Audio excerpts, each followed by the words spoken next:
liken it to martial arts, because in martial arts you don't get worse as you get older. You get older and you get more experienced, and you should be gathering layers and layers and layers of knowledge until you literally fall apart, your body falls apart, or you just don't really care anymore. And Kelly clearly still cares.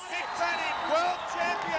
I think that pissed me off just enough to keep going. Honestly, I really feel like winning that Pipe Masters was as important to me as a world title. As someone that's won 11 of them then, does it still hurt?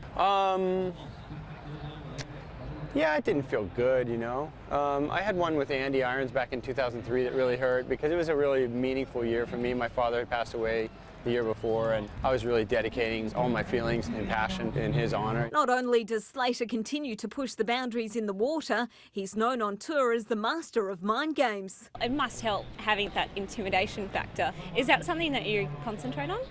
I don't feel like I do very much. I think people think I do a lot. I don't really like friction with people. Parkinson looms as a major threat.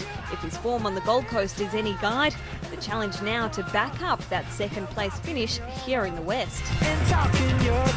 Carissa, back-to-back champions here, and she really did push you, but you seem to be able to find something extra when you need to.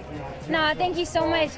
Oh, it feels amazing to win at Margaret River, and to have it happen twice is extraordinary.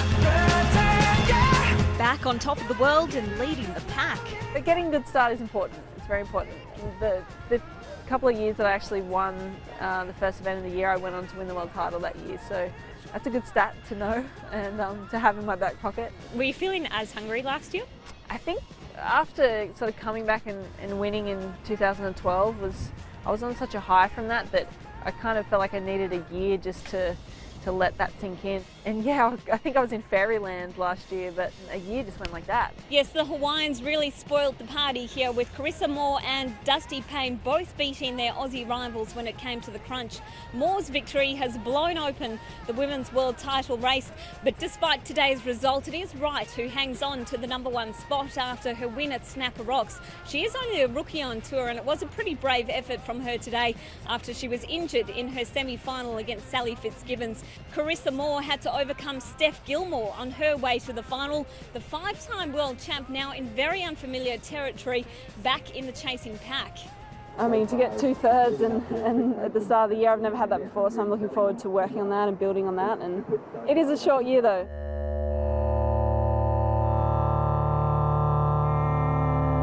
It wasn't until Taj Burrow saw the scarred landscape of Margaret River that the devastation hit home. I still didn't know what kind of damage it was or how serious it was until I got home, and like, so shocked. It looks like the moon. But it's the harsh climate of WA that's produced one of the world's best, a born competitor with freakish talent who can't stay out of the water. King of the beach. King of the beach. I just love surfing full stop so much. You know, I surf every day no matter what. You know, I cannot wait to get out there the next day. The world #3 is bunkered down in Yellingup until the start of the world tour, his training phase at its most intense. We work a lot on strength and we get in the gym, and he's sore a lot, so yeah, it's hard work this time of year. It's awful. I mean, as good as I feel when it's done, I hate it. You know, I would never be able to do it without, you know, my trainer Johnny Gannon cracking the whip. But it's the newfound focus on fitness that keeps Burrow at the elite level after 14 years in the game. My whole career I've actually been asked the question, you know, is it this as Taj's year? But, you know, I'm comfortable, you know, just with what I've done now, and I feel like, you know, it doesn't really bother me if I don't win a world title. So the surfers are on standby for a 6 a.m. start tomorrow with up to 11 hours of heat. It is going to be a very busy day indeed. Double-barreled by name, barreled by nature. I just love surfing. I love surfing good waves. There's nothing else I'd rather be doing. And it didn't take the Pipeline protege long to make a statement, becoming the youngest ever surfer to win the prestigious Triple Crown.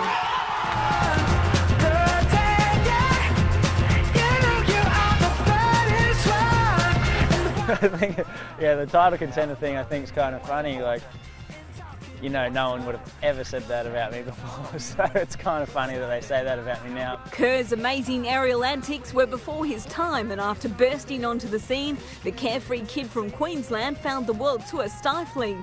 Now at his third crack at it, he finally feels like he belongs. I feel like I've just found my place on tour now, finally. It's always been a little awkward every other year I was on, just trying to figure out everything, and now I feel like I can just go out and eat, do my own thing, and I'll get rewarded for that.